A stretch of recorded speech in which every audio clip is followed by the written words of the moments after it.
Hello everybody and welcome to this ETP Nanomedicine Brokerage and Clinam University small speech session. This is a very special session because it's composed of 24 4-minute presentations. There will be no questions after the presentations. We don't have time for that, but you have the luncheon afterwards, and I encourage everybody to get in contact with each other after the whole session. My name is Ruth Schmid, and I'm the chair of this session together with Nicolas Gous from ETPN. And I just want to tell you that my experience is very positive from this type of sessions. In fact, one European proposal started with a short presentation in such a session. We didn't get the grant, but I mean, this is really a session where you can get ideas of what everybody else is doing. So welcome here, and now we start with the first presentation. And this presentation is by Remy Brossel from Cell Constraint and Cancer in France, and he will talk about physical oncology to pancreatic cancer. And please be aware, I will stop you after 4 minutes, because we have to do that.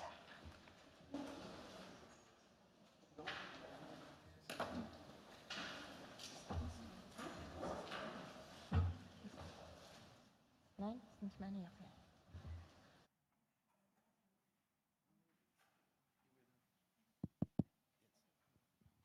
thank you. Does it work? Yeah. Okay, great. We are going to talk during 4 minutes about physical oncology. Probably majority of you here are not familiar with that, but this new branch of biology is using the mathematical and physical tools to study biology, including cancer tissue. We're going to apply this kind of technology, which is a mix of two medical devices, to the so-called locally advanced cancer, which are a real public health problem. The concept of the modification of the phenotype of a tumor by purely mechanical signals is well proven in vitro. The first article was published by Matthew Pazek with Valerie Weaver in 2005. It has been repeated by many teams after. And very recently, here in Brossel, the team has been able to do a lot of measurements of ex vivo tissues, namely breast biopsies, giving us some numbers of the stress of the tumor, the normal cells, and the extracellular, ECM, extracellular matrix. So, physical oncology, for those who are interested in, go to the site of the, go to the site of the NCI, OPSO, Office for Physical Sciences in Oncology. You have a lot of information on that, and it has been hugely funded by the NCI. So, how to be efficient in cancer tissue using purely mechanical signals? And how does it work? It works because the mechanical signals are very, very different of the biochemical signals.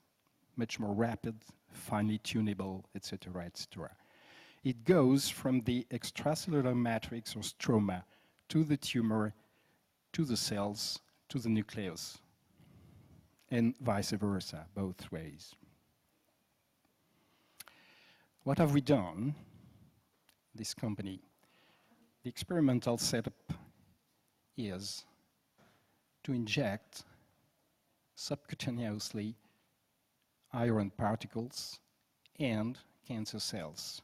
And thereafter, for physical reasons, when the tumor grows, the iron particles are around the tumor, not inside the tumor, but around the tumor. And thereafter, you put the tumor, the iron particles around the tumor, and the extracellular matrix here in a gradient of magnetic field, not a magnetic field, but a gradient of magnetic field. And you got inside of the tumor a constrained field. It does mean there is a pressure exerted on the whole tumor from outside of the tumor. And in this very simple experimental setup, we have been able to prove that there is a large and very, very significant difference between the volume of the tumor calculated in vivo and the surface of the tumor calculated on histology. So, as far as I know, it's the first time that, and it's going to be published, obviously, a modification of a tumor in vivo by purely mechanical signals has been obtained. Thank you for your attention.